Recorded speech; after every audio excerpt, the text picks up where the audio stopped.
Bienvenue au lendemain du conseil, la séance du 7 octobre. On avait quelques points intéressants, puis à la fin, je vais quand même vous parler un petit peu là, des unions et des organisations municipales.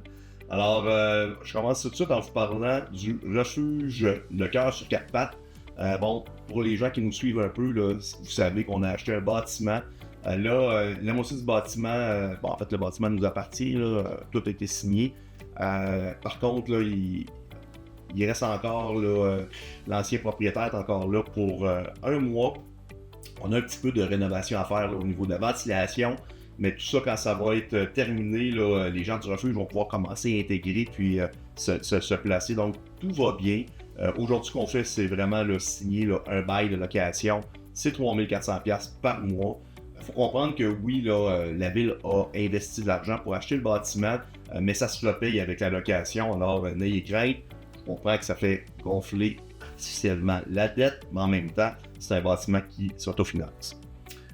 Et on va avoir un bon service. Ce qu'il y a de fun là-dedans, là, c'est qu'à l'époque, notre contrat pour le suivi des animaux, c'était seulement la ville de Amos. Et là, on a intégré des municipalités rurales avec nous. Donc, on prend de l'ampleur, on régularise le service un petit peu plus large que juste Amos. On a aussi signé une entente avec la Sûreté du Québec pour nos fameux cadets. Pour les gens qui connaissaient le programme, là, on a 2 cadets qui se promènent là, durant l'été. Là. C'est des gens qui sont aux études en technologie policière. Et c'est important pour nous de leur faire vivre un peu le travail d'été, là, de qu'est-ce que pourrait être leur métier. En même temps, mais ça leur fait un revenu, puis ça permet aussi des garder en Abitibi-Témiscamingue et on espère tout le temps qu'ils appliquent sur des postes chez nous. Alors, ça, c'est un programme qui va revenir pour 2025. Je vais vous parler de logement social. On parle beaucoup là, du fameux Centurion. Ça fait beaucoup d'années là, à construire. Là. Le bâtiment il est gros, il est beau. C'est vraiment le fun. Là. Dans les prochaines semaines, il y aura des modalités pour déterminer qui va pouvoir intégrer le bâtiment. N'ayez crainte, ça s'en vient. Mais où moi je suis préoccupé, c'est que c'est tellement long pour construire du logement social que on a, le conseil de ville, la volonté là, d'être dans l'action. Juste peut-être vous mentionner là, 3 petites choses. D'abord, là, les blocs appartements coopératifs qui sont en face du théâtre des Esquerres, c'est pas des logements sociaux. À l'époque, c'était des blocs qui avaient été construits sous forme de coopération. Et ça s'est pas perdu avec le temps, mais c'est des gens qui avaient une espèce de part sociale. Et c'était un modèle de construction qui était super intéressant. Et ça revient. Là. On commence au niveau de la région à essayer de trouver des solutions. Comment est-ce qu'on pourrait construire soit avec des fiducies de logement ou avec des coopératives.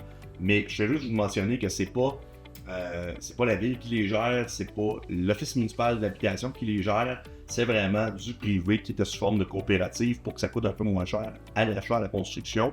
Maintenant, ben, ça s'est pas perdu, mais c'est pas nous autres qui gèrent ça. Bon.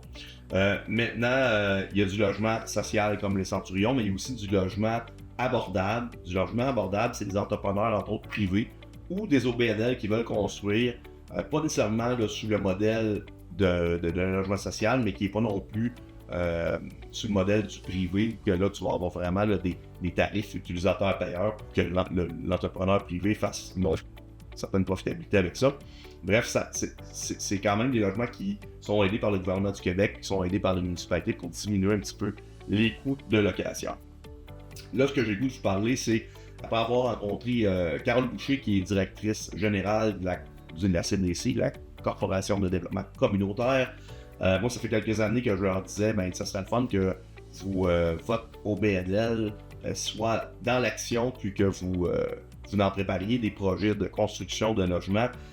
Ça prend un petit peu de temps, mais ça reste que là, ils sont vraiment extrêmement motivés. Moi, je crois en leur comité logement. Ils sont venus nous rencontrer. On a décidé de leur offrir 5 000 $ pour travailler des projets. Et la première chose qu'ils nous ont demandé, c'est est-ce que la ville peut tout de suite nous fournir un terrain? Si on a le terrain, ben, ça nous permet d'enclencher des démarches. Et ça donne bien parce qu'on venait d'acheter un terrain qui pas loin du centre de CrossFit en intensité, là, il y avait un terrain qui était barricadé avec des barrières jaunes. C'est un terrain qui avait été décontaminé, racheté par la ville il y a quelques mois. Et celui-là, on le cède à l'organisme comme futur terrain pour faire du logement social. Et on espère que ça va se construire plus rapidement que le Centurion. On a acheté les fameux rideaux Inifuge. Bon, on avait eu une subvention qui payait 50% du montant. C'est un montant de 38 000 qui va être donné à Équipement Théâtre GC pour pouvoir venir régulariser un équipement au Théâtre des Esquerres. On vient aussi de signer une entente avec le collectif des Fées en Feu pour 2024 à 2027. Bon, eux font entre autres le Festival des Fées et cette année c'était le retour au souterrain. 3 soirs de spectacle, ça a été vraiment apprécié, beaucoup de clientèle, du monde de partout en Abitibi-Témiscamingue. C'est sûr que bon, l'organisme fêtait sa 10e année, ça reste que c'est des activités qui coûtent cher dans la mesure où on va avoir une belle programmation. Il y a peut-être des petites choses à améliorer. On parle beaucoup avec les gens du collectif, mais on a décidé de leur offrir un montant de 5 000 par soirée pour les aider dans le futur. Et on a décidé de faire une entente sur les 3 prochaines années. Fait que ça vient cristalliser dans une entente, ça vient aussi motiver l'OBNL ou du moins les gens qui travaillent extrêmement fort là, pour pouvoir développer des activités chez nous. Puis c'est eux aussi qui s'occupaient de la chromatique. On espère qu'ils vont la relancer, mais dans l'entente, il est prévu aussi, dans la mesure qu'ils font la chromatique, la fameuse course de 5 km avec des pigments de couleur, qu'on leur donne une contribution aussi. Alors on vient leur donner un petit coup de main. On espère que les gens qui veulent s'impliquer, les bénévoles vont lever la main pour leur donner un coup de main, mais c'est pour nous des activités qui sont extrêmement importantes pour la ville. On a aussi signé 2 bails. Pour ceux qui connaissent bien le complexe sportif, quand on a fait les rénovations, on a créé quelques bureaux. L'objectif, c'était d'avoir des bureaux en location pour des travailleurs sportifs, des kinésiothérapeutes, des choses comme ça. Il en restait 2 disponibles. C'est sûr que c'est des locations à 5$ du pied carré qui sont quand même en dessous de la norme. Mais pour nous, c'est important là, de remplir le complexe sportif. C'est Claudie Germain qui va être là pour Claudie travaille avec les sportifs. Et il y a aussi le corps de cadets qui avait besoin d'un local, alors eux aussi vont intégrer les locaux qui sont là. On a aussi fait l'embauche de 3 nouvelles personnes. Il y a Mme Julie Bourgelat qui a déjà été employée à la ville, qui revient à la ville d'Amos, devient chef de division au centre d'exposition. On a Luc Labelle qui va devenir un chauffeur de camion pour nous. Et on a aussi une triste nouvelle, notre greffière part à la retraite. Ce qui est triste là-dedans, c'est que ça fait longtemps, moi, je suis à l'hôtel de ville et c'est moi qui avais passé les entrevues. Puis les entrevues, j'en passe pas tant que ça. Là. Je passe vraiment juste les postes là, de haute direction. Et Claudine a fait un travail incroyable pour nous là, lors des dernières années. Là, on a décidé d'aller en appel pour trouver un ou une nouvelle greffière. Des postes qui ne sont pas nécessairement évidents. Là. Généralement, c'est des gens qui sont soit avocats ou notaires. On a été chanceux, on avait 2 belles candidatures. Et c'est Marianne Michaud qui va venir travailler pour nous. Pour les premiers mois, deviendra greffière adjointe et lorsque Claudine va quitter, Marianne devrait devenir notre greffière officielle. Alors, on lui souhaite le meilleur succès. En fait, on le souhaite aux 3 nouveaux employés de la ville d'Amos. On tient aussi à féliciter les prix reconnaissance Thérèse Pagé, la 26e édition. Je trouve ça triste un peu parce que, bon, je vais en parler tantôt de mes implications, là, mais c'est une activité que normalement je n'aime pas manquer. J'aime ça être présent, j'aime ça montrer que le maire est impliqué et qui est fier de la culture qu'on génère dans notre ville, dans notre MRC. Bref, je peux pas être partout. Je tiens quand même à féliciter M. Charles Duguay qui a eu le prix Reconnaissance Pagé à titre posthume, donc c'est quand même un triste moment, mais ça reste que c'est grandement mérité pour toute son œuvre et sa carrière. Mathieu Pou qui est considéré comme une relève en culture pour toutes ses implications, et là je ne les nommerai pas toutes parce que ça n'a même pas de bon sens. Alors félicitations Mathieu. Et il y a Pierre Tremblay qui était le prix coup de cœur pour ce sera une cathédrale qui a été relancé, là, entre autres, là, par Production du Raccourci, Bruno Turcotte. Puis là, je ne veux pas nommer tout le monde parce que je vais en oublier. Ça reste que ça a été une super soirée. Une soirée qui était un 7 à 9 plutôt que d'être un 5 à 7, où la population était invitée à être présente. Je répète encore, là, je sais que la soirée s'est très bien déroulée, mais j'aurais aimé ça être présent. On vous tient aussi à féliciter un jeune qui fait du patinage artistique à Amos, Anthony Parr, qui est bon, c'est pas la première fois qu'on le nomme dans nos résolutions. Il y avait des provinciaux qui se sont tenus et il a gagné la médaille de bronze. Alors, très très fier d'Anthony qui rayonne sur la scène provinciale et je dirais même nationale parce qu'il a fait aussi des championnats canadiens. Alors, félicitations Anthony. Et là, j'ai eu l'air d'aller vite, me semble, là, mais je vais vous parler des statistiques de la construction. Au mois de septembre, ça a bien été. On était à 2,4 millions d'émissions permis. L'année passée, on était à 1,7 et on est rendu à 42 millions pour l'année et on était à 29,4 l'an dernier. Même si les stats semblent être mieux que l'année passée, j'en parlais avec le conseil de ville hier, on aimerait ça que ça aille beaucoup plus vite, on aimerait ça qu'il y ait du béton qui se coule. On est dans l'action. Il y a eu des années à Amos où on n'avait pas de rue de fête, on n'avait pas de terrain. Présentement, on a des terrains industriels, commerciaux, du résidentiel. Moi-même, pour regarder le marché des maisons présentement, il n'y a pas beaucoup de maisons disponibles. J'espère que ça va lever et qu'on va développer plus rapidement. On aimerait ça toujours développer plus rapidement notre ville. Bref, les outils sont en place. Maintenant, la balle est dans le camp des entrepreneurs et des gens qui viennent s'installer chez nous.